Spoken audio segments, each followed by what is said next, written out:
Dando continuidade à nossa pesquisa da história da igreja, já que nos últimos vídeos, 2 últimos vídeos, eu falei sobre a distinção de patrística, patrologia e dogmática, agora vamos partir direto para os apologetas gregos ou apologistas gregos.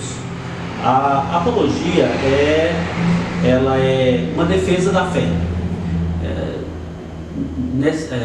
fundamentalmente defesa da fé. E quando se diz apologia cristã, defesa da fé cristã. Os padres apologetas ou as apologias, eles faziam um trabalho de defender a fé. E que fé é esta? A doutrina dos apóstolos, aquela que depois da ressurreição do Senhor, ela passou a ser pregada. O Jesus que foi morto pela condenação dos judeus, das instituições de poder da época, está vivo e ressuscitado. Então, o trabalho fundamental dos apologistas era defender a fé e reunir este arcabouço todo de orientação sobre a fé, de defesa da fé, e relatar isso, escrevendo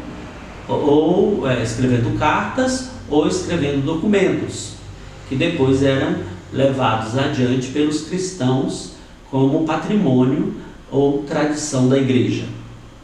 Então, nós vamos ver o contexto dessas apologias, qual é o contexto que surge, qual a situação política, econômica ou a região em que aparecem essas apologias, ou estes padres apologistas. Isso tudo se dá, é claro, no contexto do século II, já que o século I, nós temos aí, primeiro, a encarnação do Verbo, depois o relato da infância de Jesus, depois o relato da sua missão, do seu apostolado, formando a comunidade dos discípulos, a comunidade dos apóstolos, a comunidade dos discípulos, e depois então da comunidade dos discípulos formados, dos apóstolos formados, o evento da paixão, morte e ressurreição e ascensão ao céu, quando ele então entrega nas mãos dos apóstolos o dever de levar adiante a boa nova do Evangelho, a boa nova do que ele mesmo anunciou. E os apóstolos vão dar continuidade a esta pregação, ao testemunho desta realidade salvífica de Deus na história, e vão também argumentar contra aqueles que não aceitam a fé. Então começa aí as escritas dos evangelhos, as escritas das cartas, a escrita mais tardia ainda do evangelho de São João, e mais ainda as cartas petrinas, as cartas paulinas, as cartas de Tiago, as cartas de Pedro, de Judas. Também surge aí no contexto dessa redação toda o livro dos Hebreus, né? E, contudo, até o século I, até o fim do século I, início do século II, nós temos então primeiro a elaboração destes textos da Sagrada Escritura. Depois do século I, início do século II, o término e a compilação de tudo isso. E depois então, começando no século II, aí o que nós chamamos da história da igreja feita pelos padres apologetas, ou pela patrística, pela patrologia, pela sustentação dos dogmas, enfim. A teologia dos padres apologetas, ela é uma teologia voltada para a defesa da fé. Depois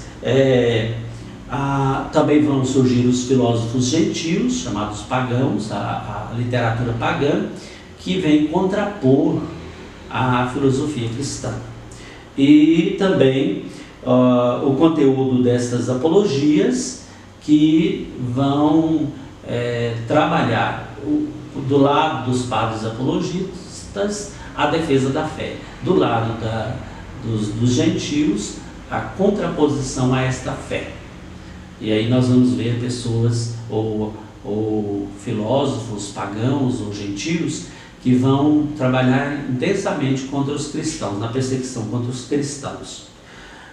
Esse conteúdo nós vamos passar um pouco sobre ele e depois os padres e a sua doutrina, é claro, óbvio. Depois, pontos principais da doutrina dos apologistas e algumas conclusões e reflexões. Tudo isso você vai acompanhar aqui comigo, nessas edições desses vídeos, com a intenção de pesquisar um pouco a história da igreja comigo, Padre Martins. Para que isso possa realmente acontecer, eu preciso da sua ajuda. Qual é a sua parte nesta história?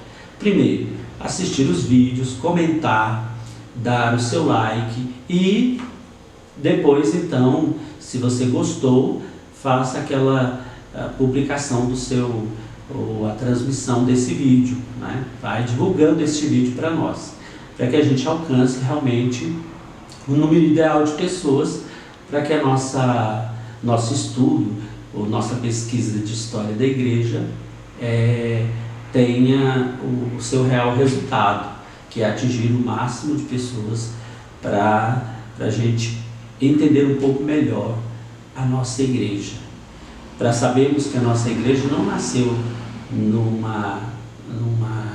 de uma ideia, vamos dizer, da idade moderna ou da idade pós-moderna. Não, a igreja ela tem uma história de milênios, 2 milênios e meio, 2 milênios e mais de história, que são realmente um grande patrimônio. E, digamos, podemos dizer com toda a certeza, é o patrimônio maior da igreja, que é a sua história. A história da igreja é a vivência dos cristãos do serviço a Deus e aos irmãos. Ou seja, a história dos cristãos, ela é o segmento sobre os passos, as marcas dos passos de Jesus.